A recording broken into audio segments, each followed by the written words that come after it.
What's up, ladies and gentlemen? Welcome back to the Draft Hub and welcome in Minnesota Vikings fans. As today we're going to be taking a look at my 2026 Minnesota Vikings mock draft, 7 rounds, of course. And the Vikings are a team that I actually correctly predicted we're going to take a little bit of a step back in 2025. And the reason being is that JJ McCarthy took over the reins, and there's going to be some growing pains. That was essentially his rookie year. He missed quite a bit of time as well through injury. So a little bit of a weird year for the Vikings. A lot of injuries dealt with as well.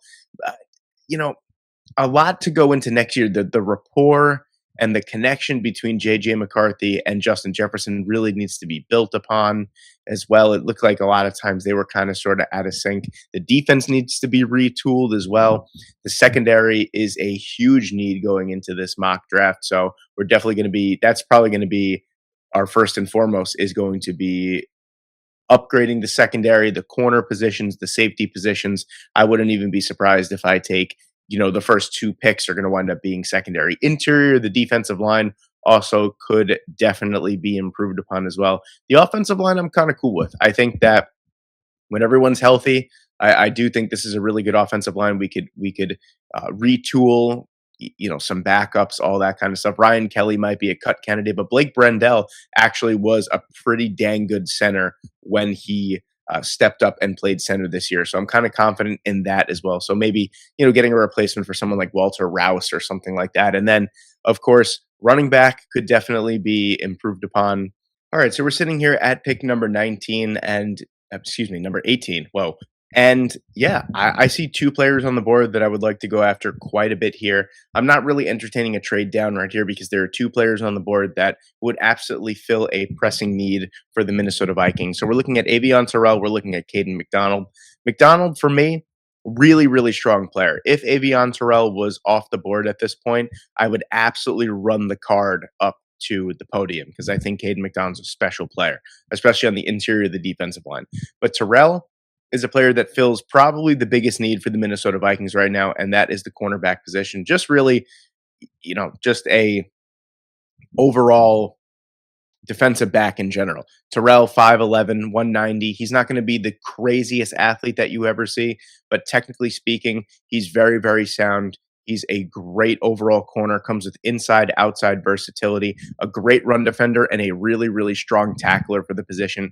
If Brian Flores were to stay, if he doesn't get a head coaching gig this cycle, he is going to squeeze the absolute most out of Avion Terrell. And that's going to be the pick here for us at number 18. I don't even really have to think about it. Right then and there, you just get a really, really strong player off the bat. I know that the track record from drafting corners from Clemson isn't great for the Minnesota Vikings, but it gets off to a strong start here. And it's going to continue. Wow, it's going to continue to get very strong here at this point. I love Dylan Thieneman, but AJ Halsey is on the board, man, at number 49, and we just really just can't pass that up. You're looking at a natural Harrison Smith replacement here, and Halsey can just do so much. 6 foot, 222 pounds. He's an exceptional coverage player. He's a strong tackler as well. Just take a look at this season. Don't let the missed tackle rate fool you for the most part. Just a really strong tackler over his career at LSU. Everyone goes through it. It's not the tackling technique that's the problem, and that's the biggest thing for me. He's a very sound tackler, great run defender as well. Just overall, really good in coverage for the Tigers. I mean, really strong numbers all the way around. Thieneman is a really strong player as well. It's a tough choice between the 2. It's really a tough choice between the 3 because I saw Emmanuel McNeil Warren was on the board as well. But if Halsey's on the board at pick number, what are we at? Pick 49. I don't think that, I'll be quite frank with you guys. I'd be very shocked if either one of these guys gets to this point in the draft. But if Halsey's on the board at pick number 49, I mean, that's the route that we got to go. That's your natural Harrison Smith replacement. And I don't even care that we just spent 2 picks on defensive backs because the NFC North is getting better.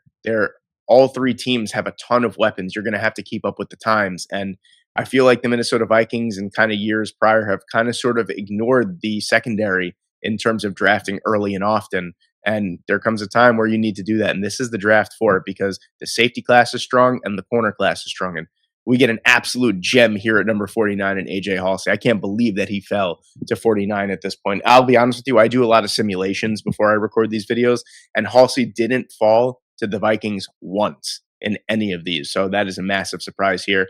All right, at 82, there's a couple different ways that we can go. I'd love to add to defensive tackle. I'd love to add a tight end as well. So I'm looking for an athletic receiving tight end that can block as well. There's a couple guys that I have in mind. Let's see what the board has for us. I would have loved to add to the defensive tackle spot early, but I just saw Daryl Jackson Jr. went right before this pick, and that probably would have been my pick if I saw him on the board. But alas, he is not. So let's take a look at the tight end position here, and that's kind of who I'm looking for here. Justin Jolly is the player that I'm looking for at this point. 6'3", 263 pounds, incredibly athletic, a really, really good receiver. And I do think that tight end can be addressed in free agency because Isaiah Likely is probably going to be the big time prize for a team like the Minnesota Vikings, who kind of value tight ends that could do a little bit of everything, that could block in line, and then that could are also strong receivers. But if TJ Hawkinson truly is cut or traded, I think Jolly is a really strong player. He could hold his own as a run blocker. He can play in line, which is a big part as well. And just a really strong receiver overall, really athletic. And I'm glad that he's getting his flowers for the most part. Don't let this run blocking grade fool you. There are very, very seldom will you find a good run blocking grade for a tight end in this draft class. And there are guys, if you watch tape, Jolly could definitely play in line, and he definitely can block as well. Really strong player. I think that this is the player that you go for here at this point. An athletic tight end that can open up the middle of the field for J.J. McCarthy. It was kind of clear that he didn't have the rapport with T.J. Hawkinson that they were looking for. If you move on from him, you get someone as athletic and as big 6'3", 263 with a wide catch radius as Jolly. I can't pass that up at this point. So we're getting off to a smashing start at this point. Avion Terrell, AJ Halsey, Justin Jolly are our first three picks. And with this pick here at number 97, we're going to look to address the defensive line or the running back position, depending on what the board gives us here. Let's see, defensive line. Ooh, Skylar Gill Howard is on the board here at number 97. And that's going to be tough to pass up, I'll be quite honest with you guys. You're looking at a player that gives you a ton as a pass rushing defensive tackle. And I feel like there's a little bit missing from that for the Minnesota Vikings. So the way that I look at it, with all the day 3 picks that we have, we could easily find one or even two run stuffing defensive tackles later on in the draft. It is such a deep run stuffing defensive tackle class. I'm not even really worried about it. It's very difficult to find a good pass rushing defensive tackle really past the 3rd round, to be quite honest with you. And Skylar Gill Howard is here on the board still. Had a little bit of an injury problem this past year, but when he played, he was very, very good. A 14.4% pass rush win rate is very good for the interior of the defensive line. He's someone that you're going to be able to move all over the formation as well. And again, if Brian Flores stays, this is a player that he could kind of mix and match all over the defensive line and truly wreak some havoc. So Skylar Gill Howard is going to be our pass rushing oriented defensive tackle here. And I'm really liking the way that this mock draft is started. So at 161, this is where we're going to start to look. I'm going to look more for a wide receiver. I'm going to look for a running back within the next couple picks as well. Kind of sucks that we have a massive gap between 97 and 161, but we're going to make do with what we have. I think we've hit some really, really important areas so far. Cole Brevard is still on the board at 161, and so is DeMonte Capehart. Tough guys to pass up at this point, but I do think adding a wide receiver, a big body wide receiver, or a bigger body wide receiver, or a running back at this point is kind of imperative. Rasul Faison is a player that I like quite a bit. We could probably add a little bit later. I'm not in love with the guys really past Faison. I'm not really in love with a lot of the players that are on the board. We're going to pass up on a running back here because that's also something that I think that could be addressed in free agency or even as a priority undrafted free agent. I'm not really too big. I don't know if you guys have seen this already. I'm not really too big on drafting running backs very, very early in the draft because I just feel like you could find dogs later on in the draft. But really, day 3 is where I'm looking for a starting running back in today's NFL. That's just me. And especially since we have a starting running back in Jordan Mason at this point. If we can get someone like Faison maybe with the next pick, that would be great. I'm going to go back to wide receiver, though. We're going to see if we can add a wide receiver or maybe even a backup offensive lineman. So let's see what we have. Logan Jones is nice. That's a player. That's a player that I'm looking to add. Let's see what kind of offensive tackles we could potentially move to the interior cage. Casey is nice because Casey is a player that could be moved all over the offensive line. Also, I think between Christian Darrisaw, he's amazing. Christian Darrisaw is fantastic. So is Brian O'Neill. But these guys get injured at such a crazy rate. I really do feel like you do have to add offensive tackles to some point in this draft. But Casey's not really who I'm looking for at this point. I'm looking. That's more guards. I feel like you have Donovan Jackson, who you just drafted this past year. You have Will Fries, who is pretty dang good as well. We're going to hold off on that. We're going to go back to the wide receiver. Is that who I said I wanted to do? Brendan Thompson is a stud. I don't remember what I said. Oh, Logan Jones. Right. Before we do that, let's just take a look at the wide receivers that are on the board. Josh Cameron is on the board. This is a player that I like quite a bit. You're looking at 6'1", 224. So we have a decision to make with our next couple of picks because there are a couple players on the board that I'm interested in. But at 161, if Logan Jones is on the board, I don't think it makes any sense to pass him up. A little bit of an older prospect, going to be 25 years old at the time of the 2026 NFL season, but he's an absolute stud. Honestly, someone that's probably athletic and strong enough to kick out to play guard as well. So that gives you some versatility. But if you truly do want to move on from Ryan Kelly and you don't think that Blake Brendel can be your starting center long term, which I think he can, I think he did a good job. So I'm not really too worried about that, but I'd love to add a backup that potentially could take over long term. And Logan Jones is that player that I think in day 3 can be an absolute steal.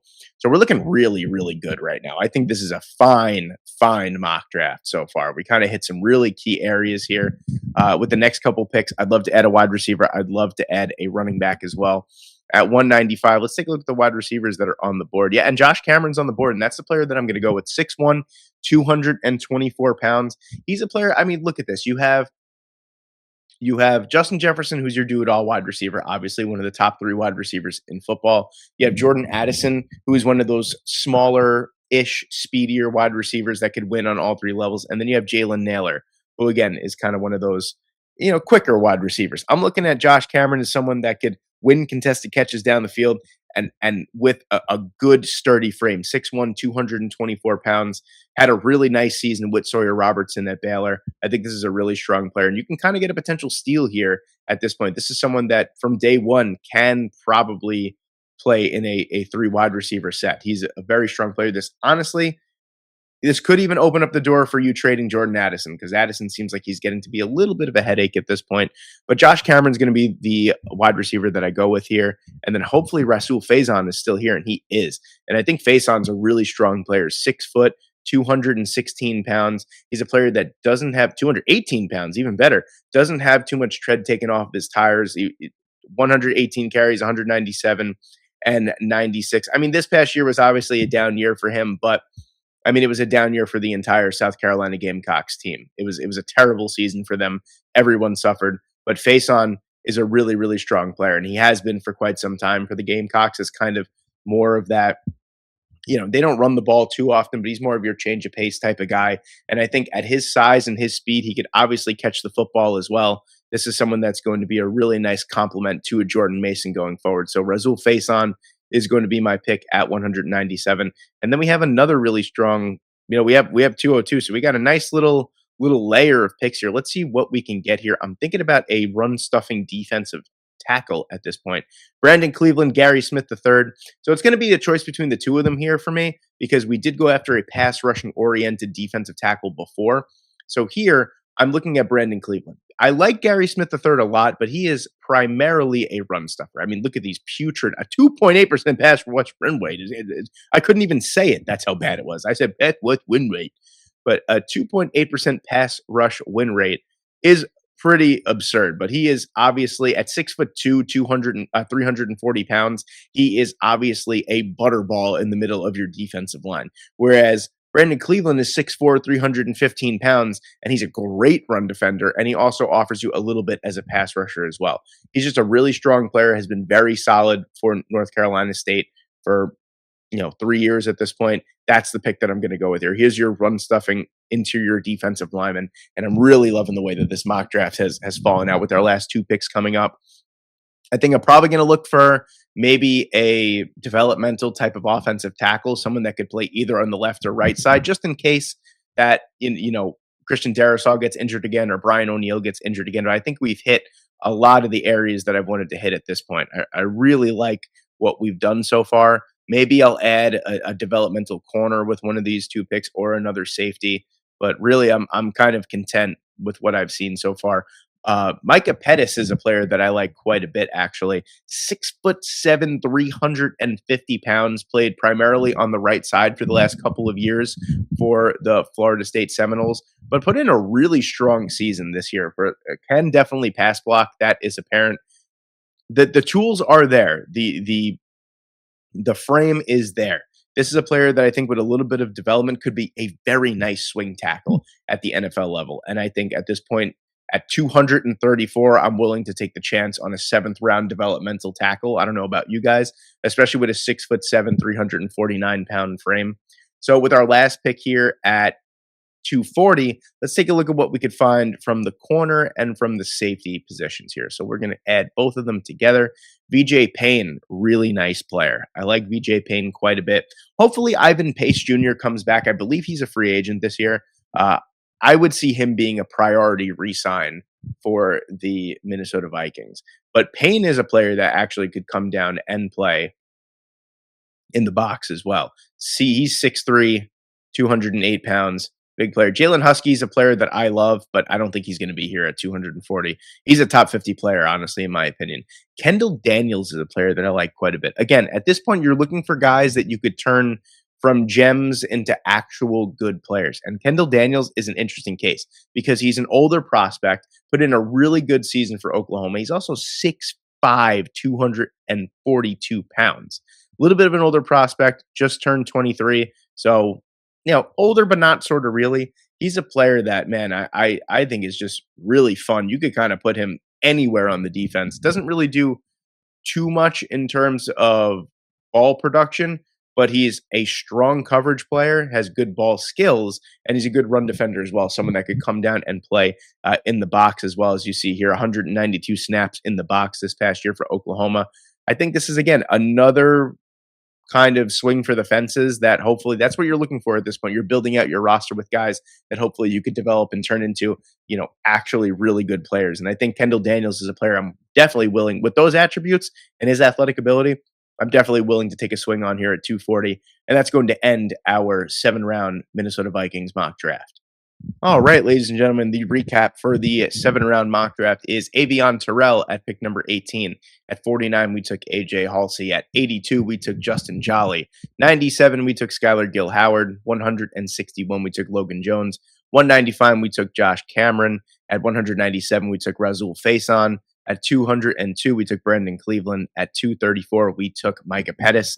And at 240, we took Kendall Daniels. Let me know what you guys think in the comments section below. Thank you guys so much for watching today. I hope you enjoyed, and I hope I see you in the next one.